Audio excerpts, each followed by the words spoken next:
Hello, everyone. This is Scott from Gray 17, a Babylon 5 podcast. We are here today to not talk about Babylon 5. We're here to talk about Star Trek Picard Season 3. Specifically, we are here to talk to the man, the myth, the meme legend that is Todd Stashwick, better known as Captain Shaw. Either you hate him, you love him, or you love to hate him. Either way, we're looking forward to chatting with him. My name is Scott again, and with me is... Blake? Emily. And Mike. And let's bring Todd in. Do you do Babylon 5 stuff? That's what we are. We're a Babylon 5 podcast, but because Holy Trek is, Christ. our thing, we have We're to. branching out. I don't think I've ever seen Babylon 5. Oh, come on now. And as a nerd, you'd think it would be part of, like to keep holding your nerd card, but no, I for whatever reason. When did it air? What were the 1993 to 1998, 99? Yeah. That's why. Okay, yeah, I wasn't I think at that point I was touring with Second City. And so I wasn't seeing much TV. I mean, I think I was watching TNG, and that might have been it. And maybe Friends. Now, I know you're a That's TNG guy, but did you ever take the plunge in the DS9? Yeah. Okay. Yeah. Okay. I did, yeah. Awesome. I did. I am familiar with all of those characters, yeah. Excellent. And maybe, wink and nod if some of them are going to show up for us in the later episodes. DS9 characters? Well, you have... I'm trying to think. Oh, I don't know. Yeah. We don't want to get you in trouble either. So Yeah. So we know we only got a few minutes for you. So what we're going to do here You is have 45 minutes. Oh, I know, but I want to make sure we get all the time we can for you to talk and not for us to talk. No one I wants have to hear nothing us to talk. say.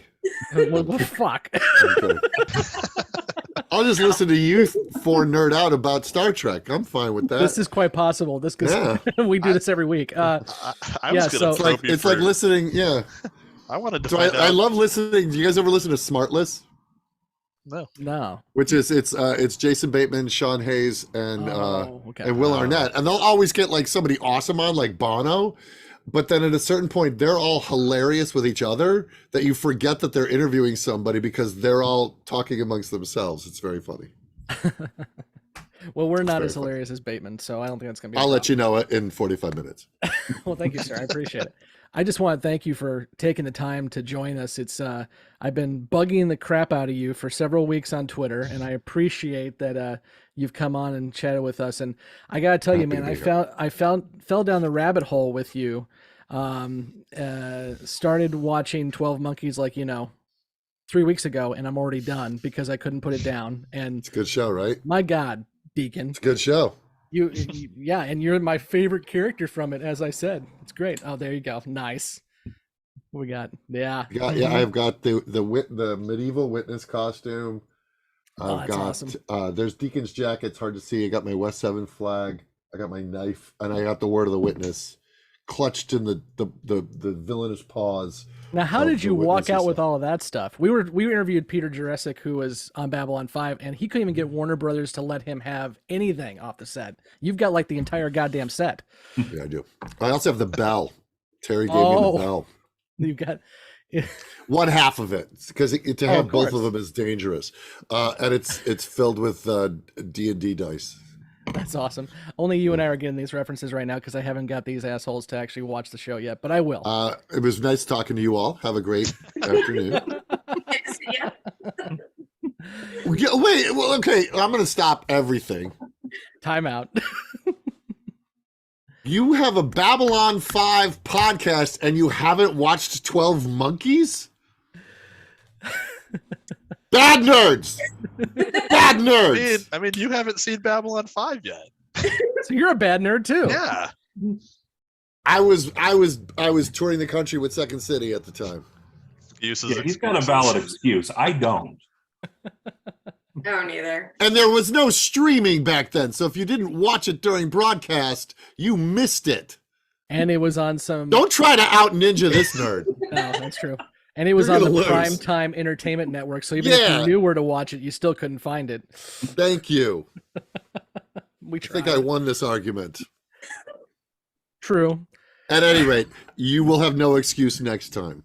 Yes. No. Because I will say this unabashedly, it is some of the finest science fiction ever made. 100% agree. 100%. And one of the best series finales, I'm going to say it, of all time. Yeah. Well, when you map out the series finale years in advance, it works. It works. Yeah. Okay, but this isn't a 12 Monkeys conversation. No, why are we talking about that? I would love to have one of those with you too, because I have thoughts, but that's not here. So we're gonna just chat with you about obviously your project you got right now. Although for you it was a year ago when you did this. Yeah, project. I wrapped it a year ago. It's amazing to me. I mean, I've talked to some of these guys, and like they've been waiting and waiting to finally see what the fans think of this show. But you didn't even get announced until what, January? So yeah, like 2 weeks before the premiere. Yeah, so you've been sitting here twiddling your thumbs, not even letting people know that you were on the show.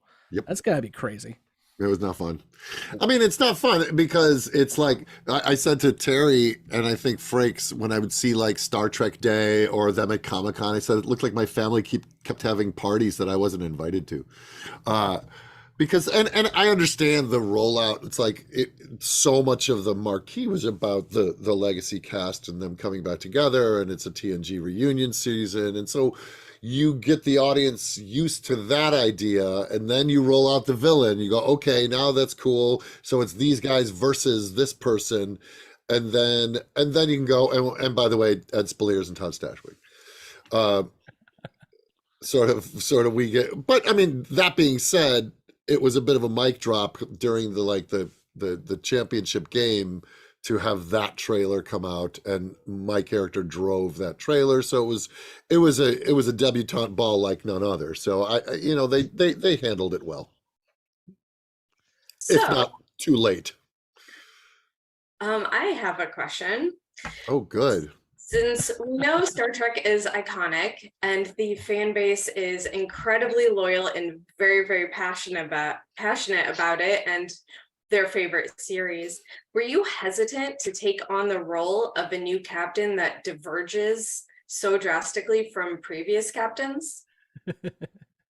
No. In fact, that's what's exciting and interesting about the role. And by the way, when Terry Mattel says we were creating a role for you on Star Trek, I never said, hey, let me think about it. There wasn't like, it was more like, okay, I don't believe that because that's not how the industry works, but thanks for thinking of me. And to know that this character was not impressed with their legacy, he actually sort of takes them to task, and he is actually, after episode 4, you realize he's kind of intrinsically tied to the actions of the original series. No, that's the kind of character you want. You don't want to, here's your Earl Grey, Mr. Picard character. You want somebody that is new and offers a different perspective and offers my own kind of thumbprint on the legacy, rather than something that's more just utilitarian or something we've already seen. I mean, people compare him to Jellicoe, and they've compared him to Sisko a bit now, but he's his own salty bastard. Very much. Yeah. So in answer to your question, love it. I mean, I love the guy. Yeah. I'm sorry, go ahead. I was going to say, just to follow on with that, have you found that anybody has, out in public, like reacted to you negatively, being not the villain, but being somebody who pushed back against the heroes of the show? No, I can say they haven't. No, because to say they reacted negatively means they actually have a literal negative opinion of me. Mm-hmm. No, what I've gotten is we love to hate him. We love to hate him. Okay. We so love to... And I get that, and that's kind of by design, right? Yeah. Like that's the character. The fun part is when on the cruise, I would just have fun with the Trek fans, of which I include myself one of, and I'll go, what do you hate about him? And they'll go, and then I will stop. I go, so do you hate the fact that he was lied to and 2 people wanted to take his ship, or do you hate the fact that his first officer directly disobeyed a direct order, or do you hate the fact that they actually stole his ship? So, you hate that he's snippy. Oh, you hate him because he's rude. And so and I get it. People are uber protective of people that they've taken into their hearts for 30 plus years. And I completely understand it. And the design of the character is for you to dislike him at the beginning, and then for us to slowly peel back those onion skin layers to reveal his warm, gushy, traumatized insides. Well, you mentioned being a fan and the reaction with the people who've grown up with these characters or known them. So, what's that like going into that as an actor to play this role, but also at the same time being that fan as well? Well, I had already dipped my toe in Trek canon with Talek on Enterprise. So I've already and I thought, well, it's done. I've done that, and here we go. Do you have a Talek action figure? Is that what we're taking out? That would be amazing. If you mention a ship, Scott's going to pull it out from That somewhere. would be a deep pull, though, if I had that. That'd be cool. Considering it was never made, and you were like, I love Talek so much, I'm going to have a custom made. Does he God, have the eyebrow all my ridges or Talek not? and with a removable forehead. Exactly. So when Terry invited me aboard, I think I talked about this on Ready Room. It wasn't daunting. It was exciting and bucket listy, but I was never like, let's face it, I'm a 54-year-old man who's been acting for 30 years. So like stepping onto a set with people who have large legacies is something I've done before. I've worked with Michael Douglas and Dick Van Dyke and like Ben Stiller. Like I've worked with big namey people. So that doesn't daunt me because I kind of look at it as like these are just actors who have been at it longer than me and inspired me or influenced me. But it was never like, oh, I hope I don't screw this up, especially with the support of the amazing writing that they gave me and then the direction that I got from Frakes and Doug and all of these wonderful directors on the show. What it was I made the joke. I said, if you had told, 10-year-old Todd that someday he'd be a Starfleet captain, I would say, yeah, that totally tracks. The reality is, no, of course, no one thinks that's actually going to happen. And then when it does, it's sort of happening kind of in real time. And I'm just in a costume fitting and I'm just touring a set like I've done a million times on other things, except that this project means a lot to me. Since I was 6 years old. It means a lot. And so from that point of view, you feel obligated to bring your A game. Not that I want to phone it in on any other job, of course, but this one you go, I'm a shepherd, I'm a custodian, I'm an ambassador of a legacy, and I have to honor that with the best work I can do. And speaking Long of the answer best, to a short question. oh, that's good. Speaking of the best work you can do, though, talk to us a little bit about that bar scene that we all just saw with No Win Scenario, because that is some damn fine acting, my friend. You're very kind, very kind. Yeah, I knew that scene was going to happen when I got the part. I didn't know the actual script hadn't been finished and completed and handed to me, but I knew that, this is part of the reason that he was named Shaw, because of Robert Shaw. Like I knew that was the inspiration for this character, is this man who had gone through this massive traumatic military experience, and he's suffering from PTSD in many ways. Even Vatic speaks to that. His psychological profile. In fact, I've humblingly gotten very kind, I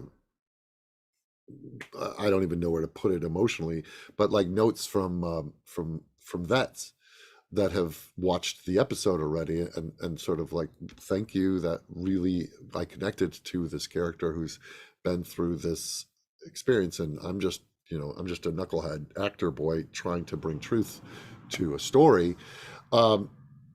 When I read it, it was so filled with images and I had the benefit of having grown up watching Best of Both Worlds parts 1 and 2, and so I was able to actually easily visualize the horrors that happened and then internalize that as a character, so that when he's describing what's happening, it was easy to see in my head, right? So, and it was easy to have those thoughts, and then those thoughts lead to, like, emotions follow thinking, right? If we have a negative thought, we will have a negative emotion. If we have a traumatizing thought, we'll have traumatizing emotion. And so it was easy to picture that stuff, and then to have these amazing scene partners who had just such, it was fascinating about what Patrick did in that scene, because it was compassionate. Mm-hmm. It was a mixture of shame, regret, helplessness, and compassion, and he said nothing until the very end. And so it was stunning. And Ed, the same way, of hearing it for the first time. The character was hearing it for the first time. They were such great scene partners because they were at the edge of their seats receiving this man's pain. Mm-hmm. And then Patrick getting up at the end and looking so small, like humanly, his soul looked small, and it's beautiful, so beautiful.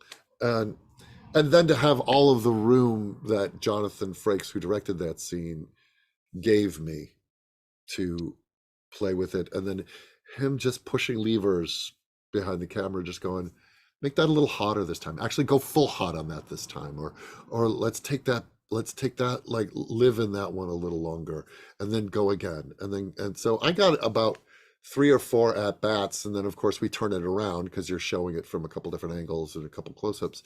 So I think I probably ran the monologue maybe 6 or 7 times, and then what you see is the edit from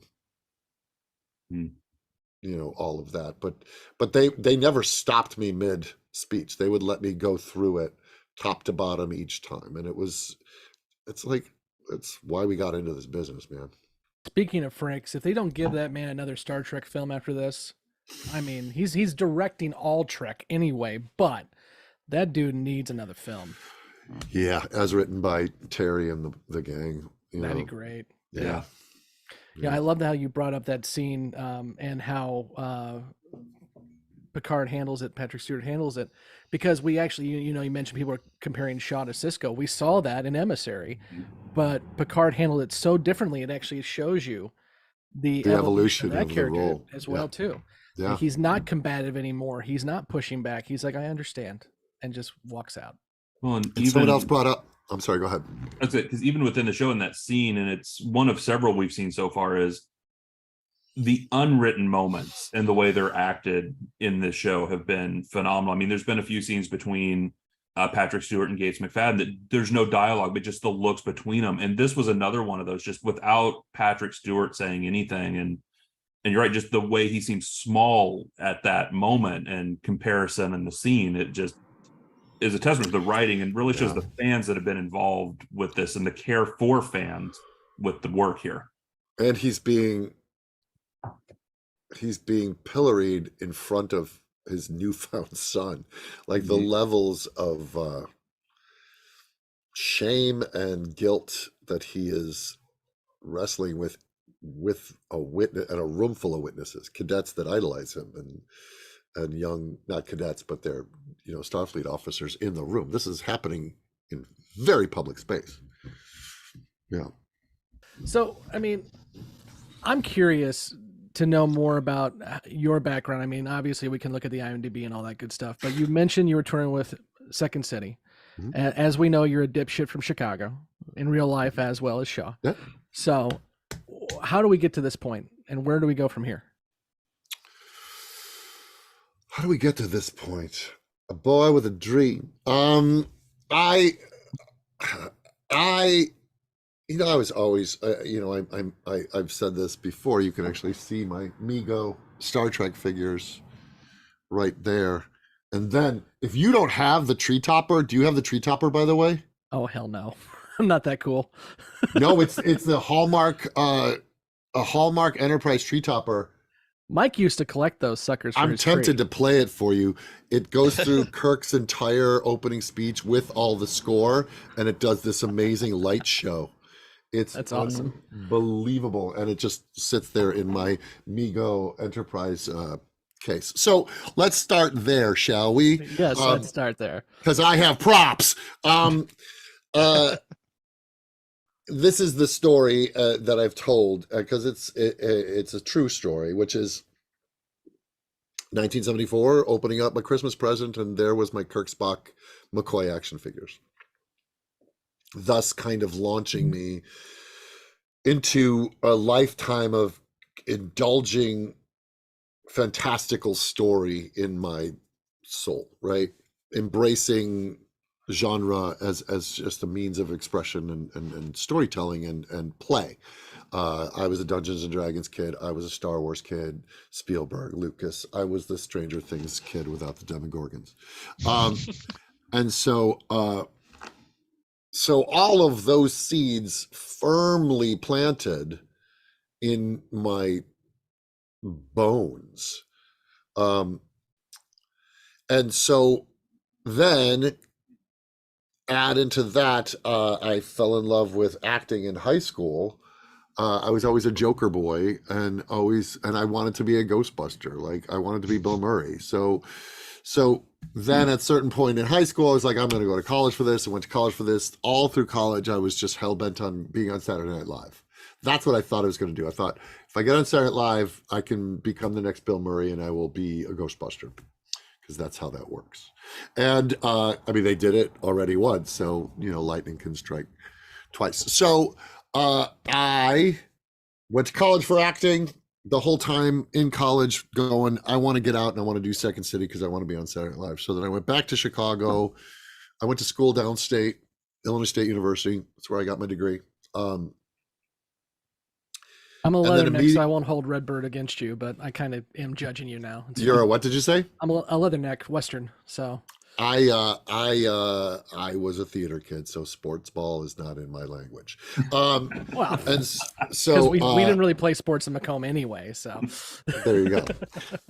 And so I immediately, the summer I got out of college, went and started tearing tickets at Second City Northwest, which was the suburban arm of downtown Chicago. Then that set me up to move to downtown Chicago and start tearing tickets downtown Chicago and bartending and that and taking the classes and studying with Del Close at Improv Olympic and just doing the early 90s comedy scene, which produced some unknowns like Steve Carell and Colbert and Tina Fey and Adam McKay and all of those cats.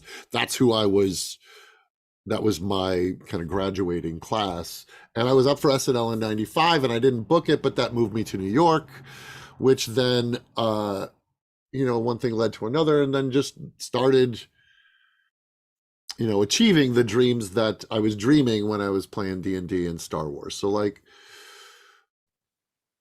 booking TV, booking commercials, all of that. And then I started, when I moved to LA, I thought I'm going to be Will and Grace guy. I'm going to do half-hour sitcoms. I'm going to do that. But then I started booking like Buffy and Angel and Supernatural and Enterprise and all of the genre shows because I kind of understood them. So I understood how to audition for them. I consumed them a lot. So I watched more of that kind of stuff than I ever watched comedy. I would go to movie comedies, but I didn't really watch much comedy on TV except for Saturday Night Live, maybe, and Friends and whatnot. But I wasn't I watched the weird comedy, offbeat comedy like Kids in the Hall and the more cable-y comedy, Ben Stiller show. But I started booking all this genre stuff and it made sense and I enjoyed it because I got to be the funny guy in otherwise horrific or dramatic or science fiction shows. So I was kind of always carrying with me that Second City thread. And even in Shaw, you'll go, yep, he's just doing Bill Murray there. Oh, you boys are in real trouble. So that has been kind of my Jan was like, I will be able to be able to take a dramatic moment and infuse a little bit of funny in here and there, still using my improv skills and still using all the seeds that were sown in Chicago, but then combining it with dramatic work. And look, Star Trek's a drama. Like, that's what it is. If you had to classify it between comedy and drama, it's a drama that has funny moments. It's a sci-fi drama, but it's a drama. In fact, I say I prefer that. I prefer being able to infuse comedy and otherwise drama than just doing a straight comedy, I think. Well, I'd say consequently, if I scroll down your IMDb, I feel like you've appeared in virtually every one of my favorite shows. I mean, we're talking from Drew Carey up to Psych and beyond. It's I'm completing your bingo card. Yes. Yeah. So you mentioned getting Kirk and Spock action figures when you were younger. Who was your favorite, Kirk or Spock? You know, don't make me pick. I was a Kirk kid. Like, I mean, he was the captain. He was cool, and he had swagger, and he was sarcastic, and you know, dollars for donuts, as melodramatic as people say he is. I think Shatner is a wonderfully emotionally. He has an emotional depth to his acting and a commitment, and especially in the films you see. In Wrath of Khan and Undiscovered Country, and like, you just see he's such a facile performer. Then Spock was so cool looking, like it was an alien, and he had pointed ears, and he looked like an elf, and that was cool too. So those two were my favorites. If I would draw pictures or play, I never wanted to play McCoy. I would always pawn that off on somebody else. He was a necessary part of that trio. But I wanted to always play Kirk and Spock. And so I've gotten to be a captain and a Vulcan. I've gotten to be, or a Romulan, I guess, but got to be a Vulcan, sort of. Pretending to be a Vulcan, you're fine. Yeah. You're fine. Yeah, so I mean, I've gotten to literally live out the Spock and Kirk dream in many ways, you know. So since we're, go ahead, Mike. I was gonna follow on again and say, you know, so you've got your awesome nerd layer behind you, which I've seen featured in a few different in the background of a few different interviews. Is there anything from Picard that ended up stored back there that you're allowed to show? No. Right. That doesn't belong to me. Fair enough. I do have my chair back up there. You can kind of see it above. If you look. Oh yeah. There you see there's Locutus, and there's Riker, and then there's Picard, and then my Picard chair back is right there. Nice. So yeah, that's all I took. Sure. Yes. Yeah, we've commented. I think it was the interview with Stephen Barton started it, that there are the CBS snipers that we're convinced are watching. We tried to do. I didn't take anything. Yeah, we tried to drag some stuff out of Steven. He wouldn't do it for us, but that's the thing too. You guys, you know, not only have you knocked it out of the park, and I mean that because I love Shaw from the beginning. I'm not sucking up. I'm an asshole myself, as everyone will attest to. You're basically the same guy. Yeah, really I have my moments. Much cooler. I'm kind of a dick, but I'm less cool. Yeah, but so no, I've loved your performance, but you guys just. Everyone is just coming full steam ahead. I mean, firing on all cylinders. Yeah. Yeah, we talked to Steven about the score and all the work that he put in there, and working, you know, god awful hours to get everything knocked out. And obviously Terry has been doing amazing work with putting this all together. But I mean, it's just, I mean, it strikes me that this probably doesn't happen all the time, where everyone just does everything right.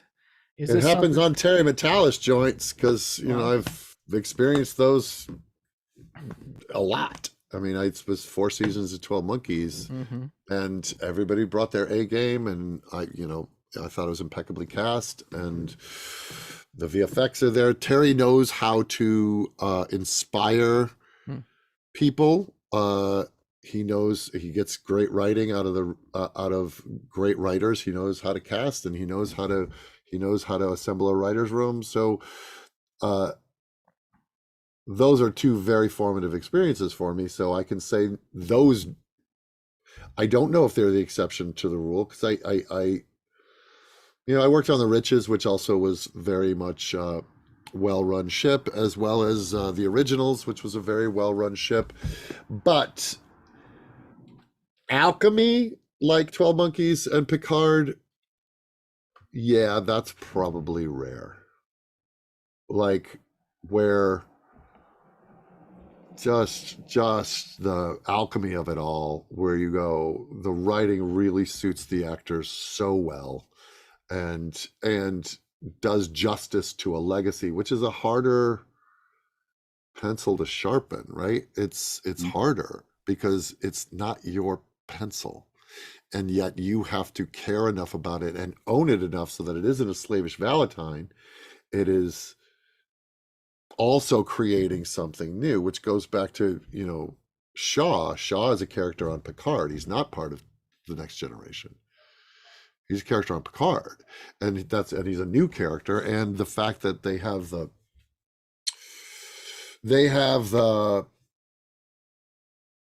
confidence to be able to give a character that isn't a legacy character that much real estate, because it's important to the story, and it's important to creating an ensemble show, that you don't just go, hey, look what Deanna's up to, look what Geordie's up to again. And we will do those, and they will get all of the full court press that those legacy characters deserve. But we also have to build something new, and by doing that, we need to include Jack Crusher and Vadic and Shaw with as much care that you would give any of the others. Although our job is easier. Our job is much easier than it is to be Riker. It definitely seems to be working, because I don't know if you've been surfing the web a whole lot to see how people are responding to Picard, but Captain Shaw seems to be a favorite among memes. It's very yeah. It's funny, in my life, the two biggest memes that are of me out there are me saying no, and one is from Supernatural.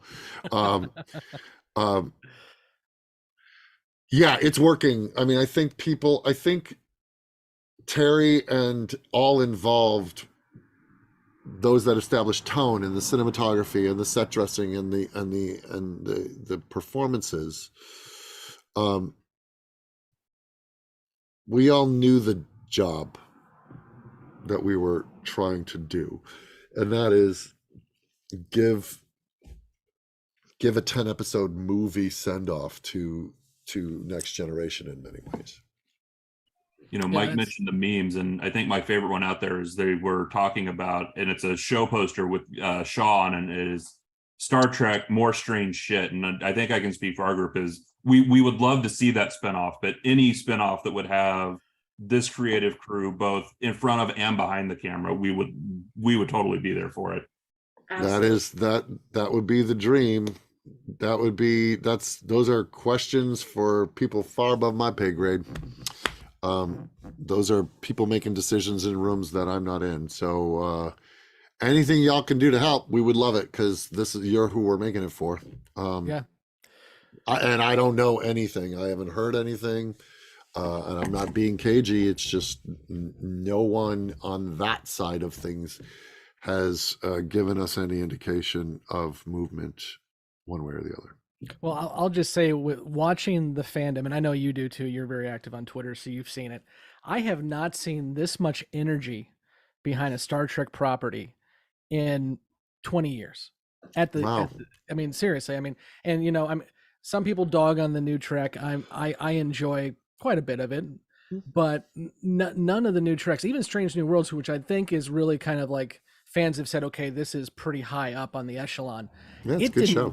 Yeah, it absolutely is. I love it. But it didn't get the fan excitement that you guys have been getting week after week after week. Yeah, I mean, look, it doesn't hurt that it's also a parade of beloved characters. So Strange New Worlds basically got made because people loved Anson and Ethan, right? Like, Yeah. That's why that show got made, and the fans called out and said, we want a Pike prequel to Kirk's enterprise, and they listened and they made it. I think the love, obviously, and I certainly am benefiting from drafting in the wake of, holy crap, we've got the entire TNG cast back together for one more adventure, and that's no small thing. So as you're drafting in this wake, what do you got going on now? What are you working on? What are you looking towards? I'm currently co-writing for Skydance New Media on a Black Panther Captain America video game. One of my other life's careers is I write video games. I have a part in an upcoming Apple TV series called The Last Thing He Told Me with Jennifer Garner, produced by Reese Witherspoon. I'm going to GaryCon in Lake Geneva to play D&D. And then Star Trek conventions that are coming up, but I'm out there auditioning, looking for the next gig like any other actor. Again, this is a job I did a year ago, so I'm just out here dancing like all of us. I was putting myself on tape while I was on the boat with the Star Trek cruise. I was videotaping auditions and emailing them out. So this is the job. We make stuff and then we don't hear about it for a very long time, and then suddenly there's this like popcorn festival of like, it's out, so it feels super fresh to people, but it's literally, if you stop and go, what were you doing in February of 2022? That's the last I was on set for this job. Yeah. But my skin is holding up really well. Exactly. I'm dumbfounded by the Black Panther Cap America, because I think they put out like an announcement trailer on that a couple of years ago. That looked pretty badass. Just this year. Was it this year? Well, it was at D23, so it was September, within the last 6 months. Okay, cool. Yeah, I remember seeing it. And I'm a Cap fan, so you'll like it. It's set awesome. In the 40s. It's excellent. It's really fun, and it's I'm working again with Amy Hennig, who I'd worked on briefly worked it together. We met working on Uncharted 4, and then things sort of went that way, and then we were working on a Star Wars video game together for 3 years. I was co-writing that with her, and then EA did what EA did, and and then she introduced me to the people at Luminous, and I co-wrote the game Forspoken, which is out there right now, and then Amy and I have been working together on this Black Panther game, Captain America game, for a couple of years now. Okay, since you mentioned motion process, since you mentioned D&D, I've got to ask, what's your go-to characters you play, or at least sorcerers? I like sorcerers. I like wild magic, baby. I like rolling on that chaos table. No, I like sorcerers. I like barbarians and sorcerers. So one is like you spend your face poked into the spell book or in the book looking for up the spells. The other one is like, I'll kick the door down and wait for the party to catch up. Yeah. And the other thing that I'm doing, I have a side business called the Nerd Circus, where I sell D&D related things. I co-created a Dungeons and Dragons inspired tiki cocktail book called Mystic Libations that I sell on my website, thenerdcircus.com, and dice and t-shirts and glasses and stuff. So that was sort of a COVID lockdown project. That I was like, I want to make kind of a groovy 70s vibe, because that's when I started playing with all this stuff in the first place. Website called the Nerd Circus, and just have it be a launching pad for the kind of merch that I dig. And I sell dice towers and things like that. But it's been fun. Just giving back. So I know for a long time you worked on Devil Inside comic. My comic, yeah. Yeah, so looking to get back into that at all, or you know what I think what happened was so that got started in 2009, 2010, and a comic book artist by the name of Dennis Calero. I met him while I was working on Heroes, and we decided to collaborate on a web comic. I would write, he would draw, and we put it out for free once a week online. And then at the end of the year, we would collect all the strips and print them and then go to Comic-Con and sell them. We did 3 volumes. We were probably halfway through the 4th, but then life, I had a second kid, work, just the reality. At one point, Universal optioned us and tried to sell it as a TV series, but then that didn't work out. But then that led to the Sci-Fi Channel buying a space show that Dennis and I created called Clandestine, which was basically the premise would be like, what if Han Solo had to pretend to be Picard? Like, it was a group of space pirates essentially who come across a derelict starship. They're floating in space, and so they're running from the law. So they shave off their beards and they put on the uniforms and pretend to essentially be Starfleet. And we sold that show to the Sci-Fi Channel. We worked on that for a year and a half. They didn't pick that up to be made, but they did pick up 12 Monkeys at the same time, and that worked out well for me. Do you have any other, you mentioned bucket list earlier, Trek being a bucket list item. Do you have any others that you're hoping to get into someday? I always wanted to be on Marvelous Ms. Maisel. I would love that show. I'd like to host Saturday Night Live. I'd like to be in a Marvel movie or a DC movie. I'd like to play Lobo in the DC universe. I'd like to have a television series that I get to kind of be one of the, if not one of the leads, whether it's an ensemble or it's my show. I'd like that. I don't know what it is. People ask, what do you want to do next? And I usually say that which surprises me. Because if you had told me 3 years ago, you'll be a captain on a Starfleet, I would have gone, yeah, right. So I love being surprised by my career. As long as I keep working and I like what I'm doing, it's cool. Well, you're surprising us week after week with just everything you're bringing for this, man. It's been fun. It has been so much fun to watch you go. Like I said, we've seen a few more episodes than everybody else, but if you want to go ahead and feel free to give Terry a call and tell him to send us over 7 through 10 so we can get put of our misery. That'd be great. I think you're gonna have to watch it with. I haven't even seen past 4. Oh yeah.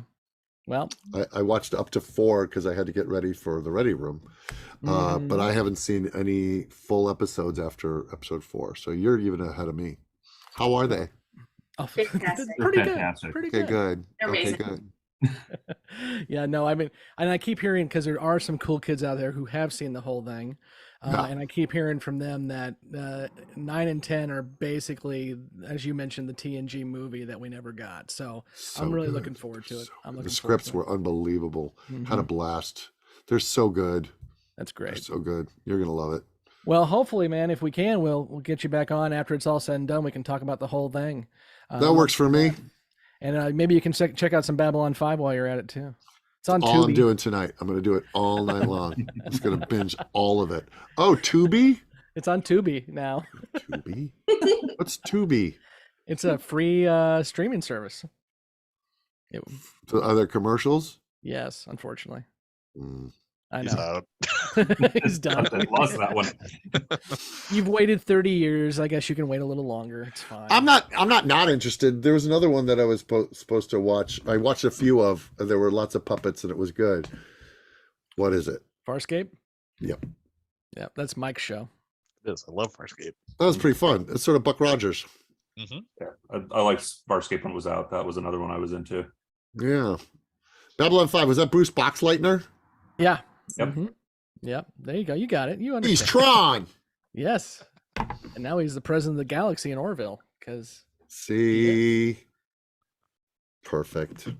Well, we appreciate it, man. It's been real fun chatting with you, and Woohoo. thanks so much for just being a badass guy, man. It's great. You're fun. I appreciate Look what I it. did. I did the thing. You did the thing. Hi, everybody. Yeah, thank you, sir. We Yeah, appreciate thank it. you. Bye. Have a good one.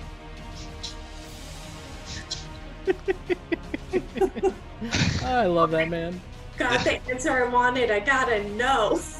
Thanks again for everyone joining us, and please be sure to like, subscribe, click that notify bell, Look down below to find all the links to our social media accounts, Twitter, Facebook, Instagram, as well as a link to our actual audio podcast. And of course, if unlike Todd, you have actually watched Babylon 5, check out our main show where we have a group of newbies and first ones who are watching every single episode, and we are knee-deep in Season 2. And also, there is a link down below to Todd's Nerd Circus if you want to check out his stuff as well. Until next time, let's boldly get the hell out of here.